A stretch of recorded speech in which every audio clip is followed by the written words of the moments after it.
31 जुलाई को बीसीसीआई और IPL franchises का बहुत क्रूशियल मीटिंग होने वाला है। सबसे इंपॉर्टेंट डिस्कशन जो होने वाला है वो आईपीएल रिटेंशंस का है। आईपीएल रिटेंशंस कितने होने चाहिए, उसके साथ राइट टू मैच कार्ड क्या होना चाहिए। मेरे साथ रिदम है। हम लोग आईपीएल इतने टाइम से फॉलो कर रहे हैं और पिछले कुछ समय में मेगा ऑक्शंस बहुत रेगुलरली हुए हैं। रिदम, रिटेंशंस और ऑक्शन एक बड़ा इवेंट अपने आप में होने लग गया है।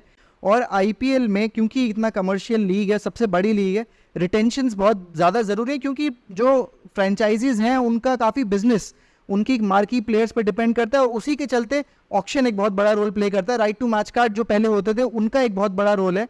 तो उसी के चलते हम लोग भी डिस्कस करने वाले कि रिटेंशंस कितने होने चाहिए और कौन सा जो सिलेक्शन होने वाला है दोनों के बीच में, जो बीसीसीआई और आईपीएल फ्रेंचाइजीज ने किस चीज़ पे ज़्यादा करके एग्री करेंगे, क्योंकि जितने अमाउंट ऑफ रिटेंशन है अभी उस पर क्लैरिटी आई नहीं है। रिदम, तेरे को क्या लगता है रिटेंशंस कितने होने चाहिए पर टीम जिससे दोनों का फायदा हो?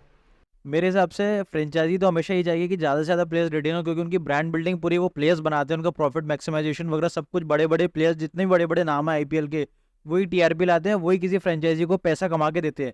मेरे हिसाब से जो बेस्ट रहेगा 4 से 5 प्लेयर हर टीम के पास रिटेंशन करने का बीसीसीआई को देना चाहिए कि आप 4 से 5 प्लेयर रिटेन कर सकते हो। बीसीसीआई भी कह रही है कि आप 1 से 2 प्लेयर करें, लेकिन फ्रेंचाइजी 7 से 8 बोल रहे हैं। बीच में आगे इन लोगों की मीटिंग जो होने वाली है अभी अपकमिंग कुछ दिनों में, तो वो मीटिंग में यही फैसला होने वाला है कितने प्लेयर्स आप रिटेन कर सकते हो। हाँ बिल्कुल, लेकिन क्योंकि हम लोग यही बात कर रहे थे कि 4 या 5 बिल्कुल एग्जैक्ट आइडियल एवरेज नंबर है, क्योंकि नेगोशिएशंस होंगी। बीसीसीआई का ये मानना है कि कम से कम रिटेंशन हो जिससे ऑक्शन बहुत अच्छा रहे, क्योंकि वो चाहते हैं जितने टॉप प्लेयर्स हैं वो ऑक्शंस में जाए, क्योंकि अगर 2 या 3 रिटेंशन होंगे तो टीम के पास ऑप्शंस बहुत कम होंगे और बहुत अच्छे अच्छे प्लेयर्स आपको ऑक्शन में दिखाई देंगे जो शायद पिछले 10 सालों में आपको दिखाई नहीं दिए। उल्टी तरफ दूसरी तरफ जैसा रिदम ने बोला कि जो ओनर्स हैं वो चाह रहे हैं कि कम से कम 7 या 8 आप लोग रिटेन कर पाए, क्योंकि यार मेरे को लगता है एक बिजनेस मॉडल है पूरा ये। अगर मुंबई इंडियंस है, अगर वो 7 या 8 प्लेयर रिटेन करेगी तो कहीं ना कहीं वो ब्रांड वैल्यू भी रिटेन करेगी उन 7-8 प्लेयर्स का। इसी के चलते ये सारे डिस्कशंस होने वाले हैं। राइट टू मैच कार्ड ये अपने आप में एक अलग चीज़ है।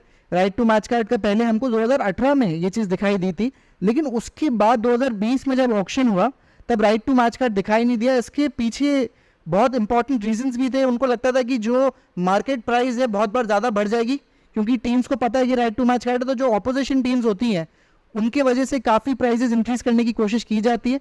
तो मेरे ख्याल में राइट टू मैच कार्ड इतना अच्छा ऑप्शन थे। वो क्या लगता है राइट टू मैच कार्ड का यूज़ होना चाहिए नहीं होना चाहिए? राइट टू मैच कार्ड का यूज़ 2018 में वजह से तो तूने बताया, मेरे हिसाब से दोबारा नहीं होना चाहिए वो यूज़, क्योंकि उससे बहुत सारी चीज़ें कंफ्यूजिंग भी रहती हैं। और राइट टू मैच कार्ड की बजाय अगर आप 2 प्लेयर्स वही एक्स्ट्रा रेटिंग करने को दे दो फ्रेंचाइजी को, तो ऑलमोस्ट बात वही पड़ती है।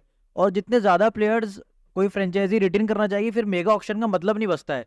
आपको मेगा ऑक्शन का मतलब ये है कि सारे बड़े बड़े प्लेयर्स पूल में आए और जो फ्रेंचाइजीज के पास मौका नहीं है उनको खरीदने का, वो भी खरीद पाए, उनको ज़्यादा पैसे देके। तो मेगा ऑक्शन अपने आप में बहुत बड़ी चीज़ है। तो दोनों फ्रेंचाइजीज की बात भी सही है और बीसीसीआई की बात भी सही है, लेकिन बीच में आगे कुछ ना कुछ डिसीजन रहेगा, तो मेगा ऑक्शन प्रॉपर तरीके से होना ही चाहिए। और एक चीज़ और है, मेगा ऑक्शन यार हमने पिछले कुछ समय में बहुत रेगुलरली होते हुए देखा है, जो कि मुझे लगता है कि इतनी अच्छी चीज़ नहीं है।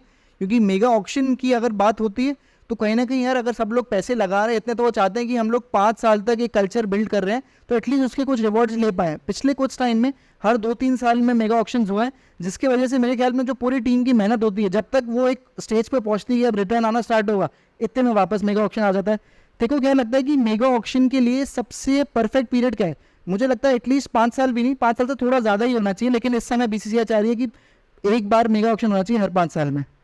हर 10 साल या 8 साल में एक मेगा ऑक्शन होना चाहिए, क्योंकि जितनी जल्दी जल्दी मेगा ऑक्शन होता जाएगा उतनी जल्दी जल्दी आप प्लेयर्स बहुत ज़्यादा सफल होंगे। बड़ा प्लेयर जो हम लोग जो 3 टॉप कैटेगरी प्लेयर्स की बात करते हैं आईपीएल में, विराट कोहली, धोनी और रोहित शर्मा, ये 3 प्लेयर्स जो फ्रेंचाइजीज को लीड करते हैं, वो ब्रांड वैल्यू पूरी फ्रेंचाइजी या पूरा आईपीएल उन्हीं चेहरों के दम पे दिखाया जाता है, और वो फ्रेंचाइजी भी पूरा पैसा उन्हीं तीनों प्लेयर से कमाती है।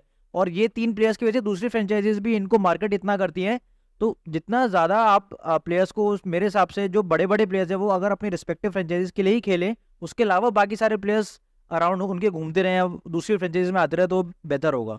हाँ बिल्कुल, क्योंकि रिटेंशंस को लेके बहुत ये चीज़ें होने वाली थी, इसकी वजह से भी हम लोग को लगा था कि एक बार इस पर डिस्कशन होना चाहिए। 31 जुलाई को चीज़ें काफ़ी क्लियर हो जाएंगी कि कितने रिटेंशन होने वाले हैं। हमको पर्सनली लगता है कि 5 या 6 के आसपास रिटेंशंस पे नेगोशिएशन फाइनलाइज होगी, बट फाइनली 31 जुलाई को क्लैरिटी आएगी इस चीज़ पे। फिलहाल इस वीडियो में इतना ही, बाकी और क्रिकेट रिलेटेड वीडियोस आईपीएल पे और इंडियन क्रिकेट टीम पे आपको मिलती रहेंगी इसी चैनल पे।